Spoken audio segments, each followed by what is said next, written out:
I'd like to talk to you about surrender. Surrender has a bad reputation in the West. A friend of mine who's a military historian said, I'm not really big on surrender. It sounds kind of negative.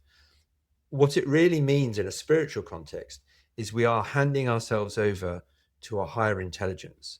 That may also sound a bit powerless because we assume that this intelligence is outside of us, but it's not. What we're doing is we are moving on from the intelligence that we call our brain to the intelligence which is running the cosmos.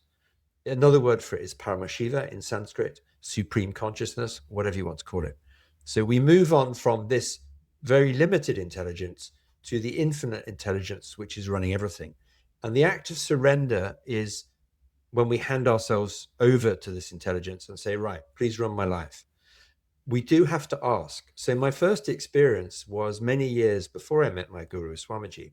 I was living in Paris and I had this fantastic CV. I'd been working hard for years, but I was ill, I was broke, and my relationship was coming to an end. And so what I did was I learned to be present. At that stage, I was doing mindfulness. These days, you could do unclutching as well. I was present. I kept returning to the present.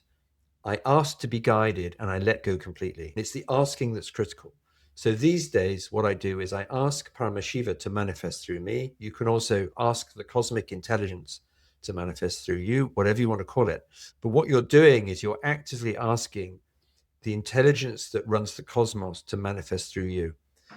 In the final chapter of the new book, The Power of Moving On, I've given 3 examples of how this has worked for me and also examples of how it's worked for other people. So what's really striking is that you can handle situations that your brain cannot handle. So a couple of years ago, in very quick succession, I was asked to move out of my apartment. My girlfriend moved back to her home country and my mother died all at once. So this is the top 3 things changed simultaneously. And I simply said, Swamiji, Paramashiva, please manifest through me. And everything worked out very smoothly. If that had happened a few years earlier, my mind would have had a meltdown. In this case, it works seamlessly. So I encourage you to read that section of the book and try it for yourself. And let me know how you get on. Thank you.